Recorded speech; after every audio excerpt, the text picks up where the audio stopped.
नमस्कार विद्यार्थियों, वेद व्यास क्लासेज में आपका स्वागत है। बाल विकास एवं शिक्षण विधियां सीटेट और अन्य राज्यों के टेट के लिए उपयोगी है। लगभग 100 तथ्य आपके सामने प्रस्तुत हैं।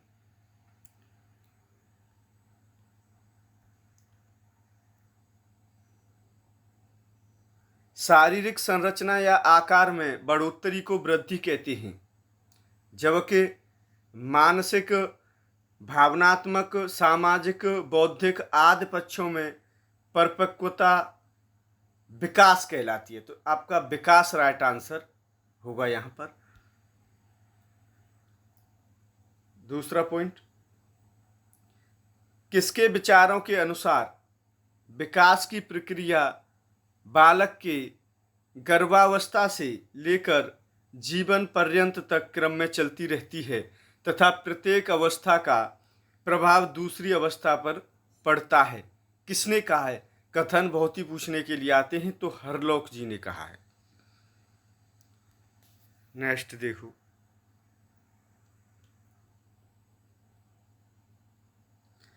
गेसेल के अनुसार सबसे अधिक विकासात्मक स्तर और विकासात्मक शक्तियों को व्यक्त करने का सशक्त माध्यम है व्यावहारिक संकेत।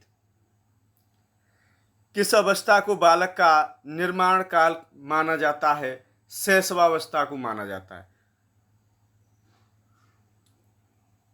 पारिवारिक जीवन या गृहस्थ जीवन की गतिविधियां जिसमें कल्पना नहीं रह जाती वरन वास्तविक जीवन की अंतःक्रियाएं होती हैं का संबंध किससे है? प्रौढ़ावस्था से है। देखो, ये प्रश्न कहीं ना कहीं किसी ना किसी परीक्षा में पूछे गए हैं।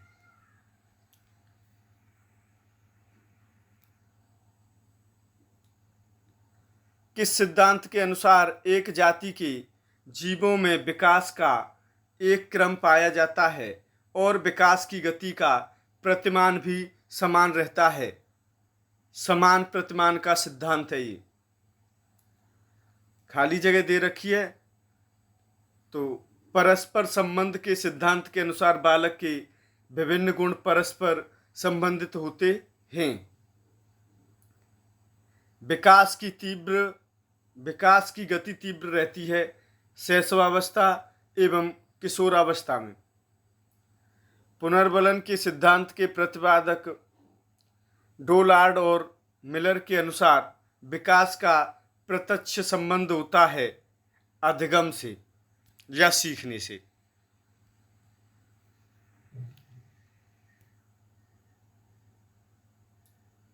ब्रोन फेनबेनर के पारिस्थितिपरक सिद्धांत के अनुसार बालक संबंधों के एक जटिल तंत्र जो उनके आसपास के वातावरण से प्रभावित होता है में विकसित होते हैं। इस सिद्धांत को संज्ञा दी गई है जैव पारिस्थितिपरक मॉडल की। किशोर जब पहचान बनाम संभ्रांति के संकट का सही समाधान कर लेते हैं तो उनमें एक विशेष मनोसामाजिक गुण उत्पन्न होता है जिसे संज्ञा दी जाती है कर्तव्य परायणता की। प्राणियों के व्यवहार पर स्पष्ट छाप पड़ती है वंशानुक्रम और पर्यावरण की। मानव व्यक्तित्व परिणाम है आनुवांशिकता और वातावरण की अंतःक्रिया का।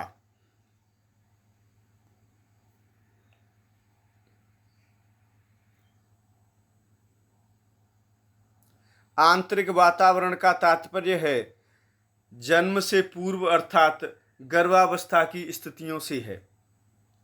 खाली जगह दे रखी है फर्स्ट में।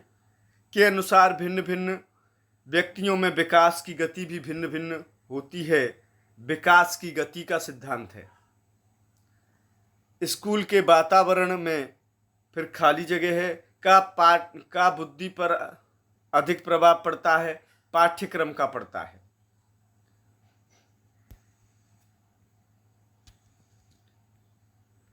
थोड़ा सा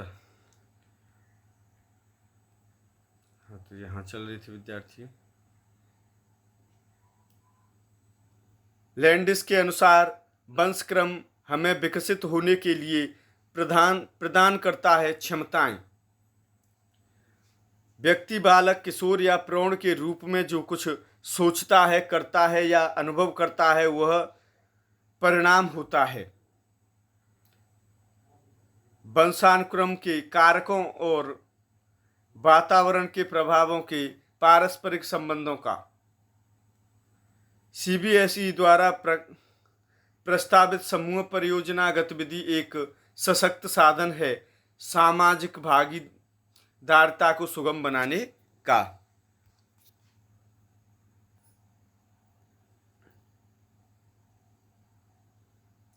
सामाजिकरण एक प्रक्रिया है अधिगम की।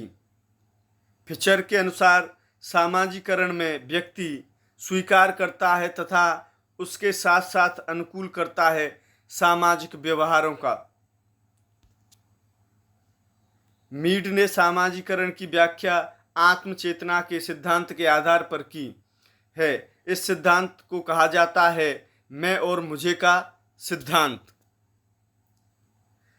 विद्यालय बालक के विकास के योगदान के क्रम में संरक्षण करता है सामाजिक सांस्कृतिक विरासत का। व्यक्ति के व्यक्तित्व का सामंजस्यपूर्ण विकास करने में किसका महत्वपूर्ण योगदान होता है? विद्यालय का होता है।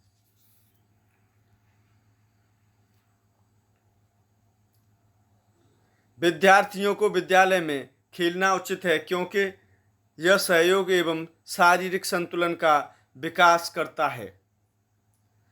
बालकों के संज्ञानात्मक विकास के सिद्धांत की अवधारणा का प्रतिपादन किसके द्वारा किया गया? जीन पियाजे।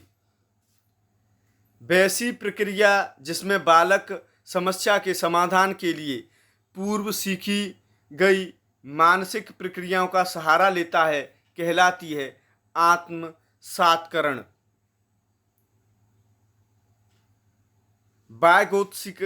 वाइगोत्स्की का सामाजिक सांस्कृतिक सिद्धांत आधारित है बालक के संज्ञानात्मक विकास पर। वाइगोत्स्की के अनुसार बाल विकास के संदर्भ में व्यक्ति के संज्ञानात्मक, भावात्मक और सामाजिक विकास में बढ़ावा देता है, खेल देता है।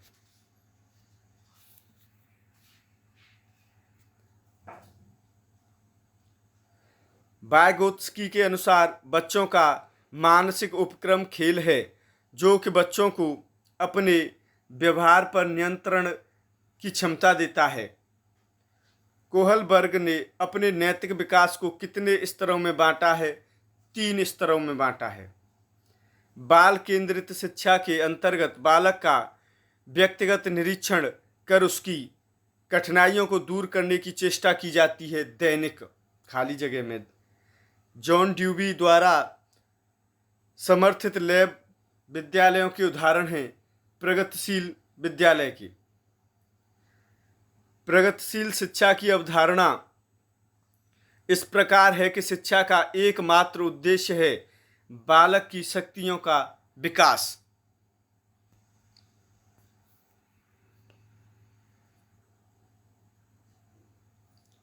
शिक्षा के क्षेत्र में पाठ्यचर्या शब्दावली संकेत करती है विद्यालय के संपूर्ण कार्यक्रम जिसमें विद्यार्थी प्रतिदिन अनुभव प्राप्त करते हैं। मित्रवत कक्षा प्रबंधन का आशय सामान्य रूप से उस कक्षा का प्रबंधन से होता है जहां समावेश नहीं होता है कृत्रिमता से।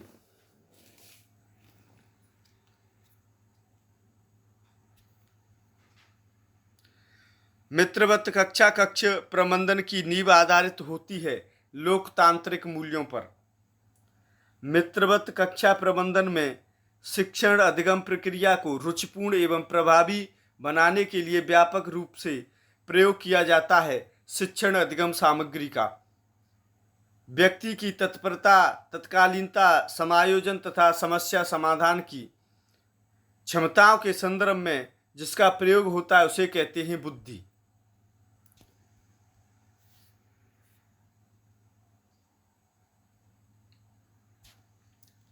थॉमसन के अनुसार व्यक्ति का बौद्धिक व्यवहार निर्भर करता है अनेक स्वतंत्र योग्यताओं पर।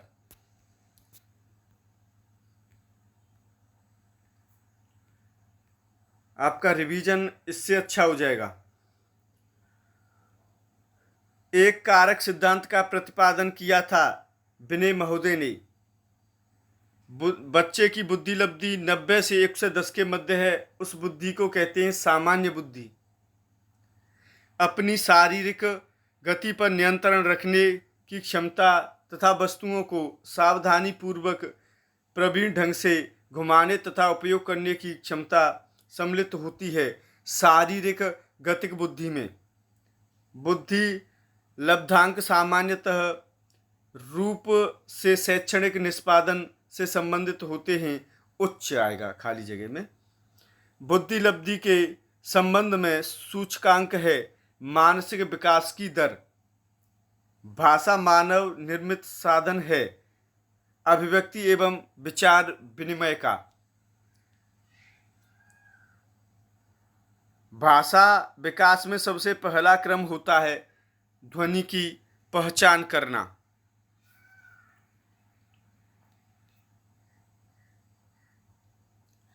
एक सशक्त विद्यालय अपने शिक्षकों की योग्यताओं में सर्वाधिक बढ़ावा किसे देता है? प्रतिस्पर्धात्मक अभिवृत्ति। भाषा में अर्थ की सबसे छोटी इकाई है स्वनिम है। सीटेट में बहुत बार पूछने के लिए आया है। मन का मानचित्र संबंधित है मन की क्रियाशीलता पर अनुसंधान से। स्त्रियों और पुरुषों में भिन्नताओं की खोज की थी मैकनेमर और टर्मन ने। पुरुष स्त्रियों की अपेक्षा ज़्यादा बुद्धिमान होते हैं, यह कथन क्या प्रदर्शित करता है? लैंगिक पूर्वाग्रह को करता है। व्यक्तित्व के गठन में भिन्नता के कारण किसमें अंतर आने लगता है? बौद्धिक आचरण और व्यवहार तथा उपलब्धि में। व्यक्तिगत भिन्नता का एक प्रमुख कारण क्या है? वंशानुक्रम है। व्यक्तिगत भिन्नता हेतु भाषा विकास एक आवश्यक कौशल है क्योंकि यह आवश्यकताओं की पूर्ति की मांग है। सामाजिक, शारीरिक और मनोवैज्ञानिक।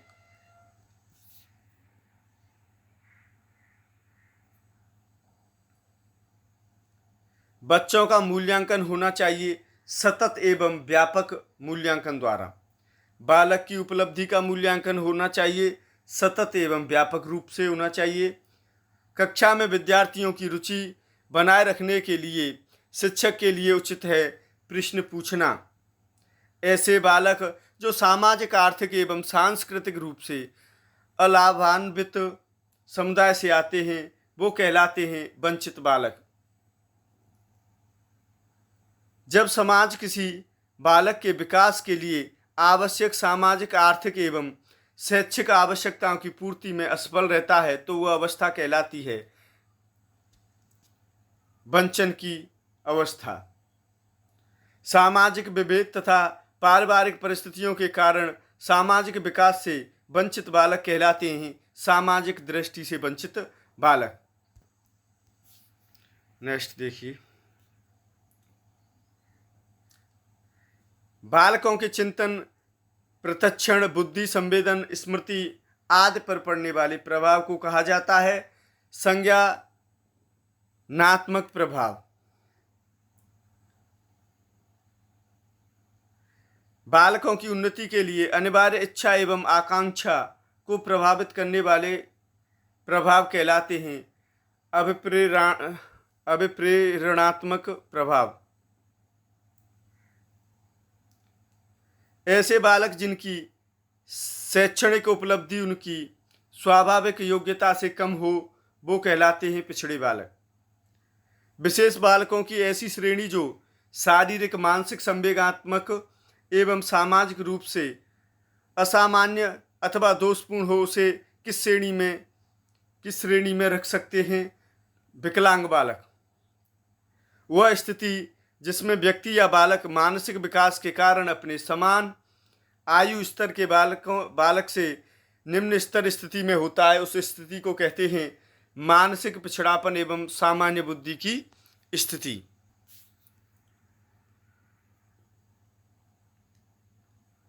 ऐसे बालक जिनका व्यवहार व्यक्तित्व की काफ़ी असामान्य हो, अर्थात जिन्हें झूठ बोलने, चोरी एवं अपराध करने की आदत हो, उन्हें कहा जाता है समस्यात्मक बालक। बालक द्वारा अपनी सृजनशीलता को व्यक्त करने की क्षमता को कहा जाता है अभिव्यक्तात्मक सृजनशीलता। देखो यहाँ से ये प्रश्न बहुत पूछने के लिए आता है। डिस्प्रैक्सिया, डिस्ग्राफिया, अग्रेफिया आज जैसी अधिगम अक्षमता संबंधित हैं लिखने की अक्षमता से। यूपी सुपर टेट में भी एक ऐसा ही प्रश्न आया था।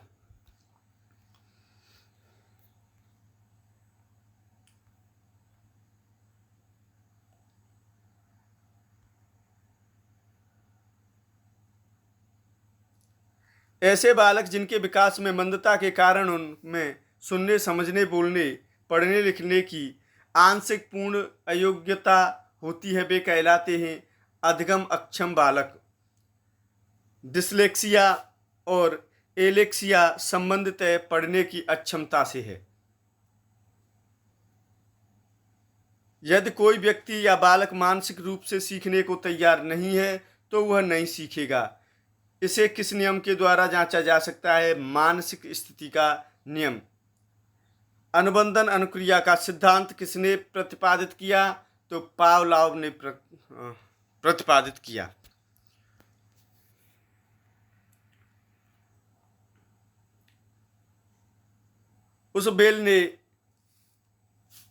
आसुबेल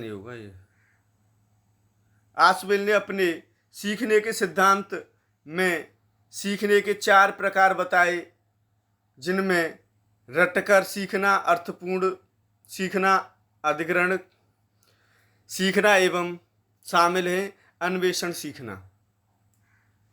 शिक्षण का वह सामान्य सिद्धांत जो बालक पर केंद्रित होता है, न कि शिक्षक पर, कहलाता है बाल केंद्रितता का सिद्धांत। किसके द्वारा? स्वाध्याय द्वारा अर्जित ज्ञान छात्र की जमा पूंजी होती है। सर बेलर स्कॉट के द्वारा। किसने कहा कि आदतों, ज्ञान व आवृत्तियों का अर्जन ही अधिगम है? क्रो एंड क्रो के अनुसार है।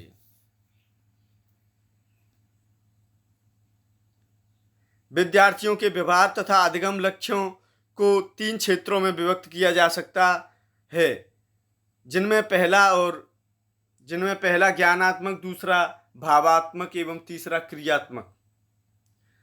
जब बालक के सामाजिकरण में परिवार के योगदान के अतिरिक्त आस्था, मूल्य, दृष्टिकोण एवं मान्यताओं का प्रभाव होता है, उसे कहा जाता है सामाजिक अंतःक्रिया। बालक का जन्मदिन मनाना, उसकी प्रशंसा करना, उन्हें पुरस्कृत करना आज जैसी क्रियाओं से बालक में किस प्रकार के गुण विकसित होते हैं? आत्म पहचान के गुण।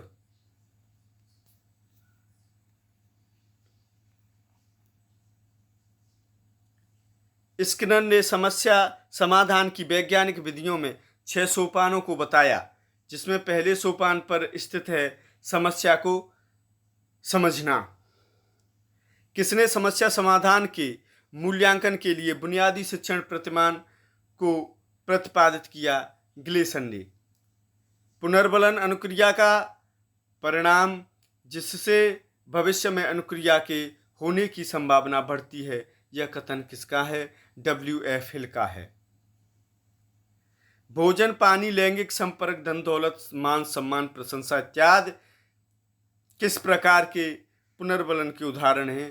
तो धनात्मक पुनर्बलन के उदाहरण हैं।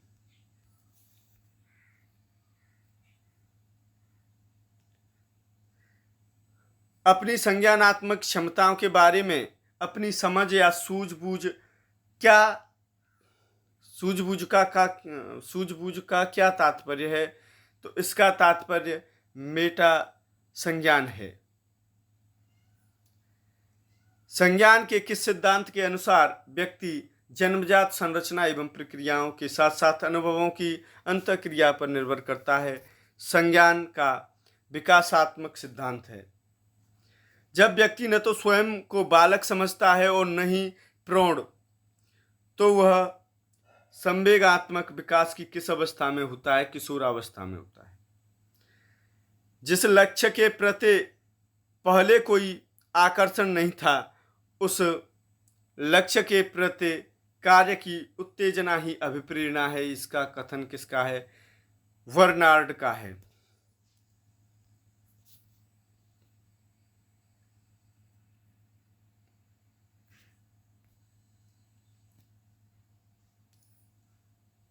जॉन पी डिसेको ने अभिप्रेरणा के किन 4 स्रोतों का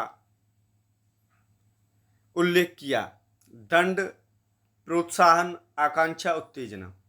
रुचि, आदत, सामुदायिकता आदि किस प्रकार के प्रेरक हैं? अर्जित प्रेरक हैं। आत्म सुरक्षा, आत्मदर्शन, जिज्ञासा, रचनात्मकता आदि किस प्रकार के प्रेरक के उदाहरण हैं? सामाजिक प्रेरक के उदाहरण हैं। वंशानुक्रम, पारिवारिक वातावरण, मनोवैज्ञानिक वातावरण, व्यक्तित्व का विकास आदि अधिगम के किस प्रकार के कारक हैं? वातावरण से संबंधित कारक हैं। समाज में प्रचलित रीति रिवाज, मान्यताएं, आदर्श, मूल आदि किस प्रकार के अधिगम वातावरण हैं? सामाजिक एवं सांस्कृतिक वातावरण हैं। तो विद्यार्थियों, आपका रिवीजन बहुत ही अच्छा हो जाएगा इससे। किसने कहा है कि सृजनात्मक और उदार आनंद बचपन की कुंजी है? रविंद्रनाथ टैगोर जी ने कहा है। आज के लिए विद्यार्थियों बस इतना ही। सभी विद्यार्थियों के लिए बहुत बहुत धन्यवाद।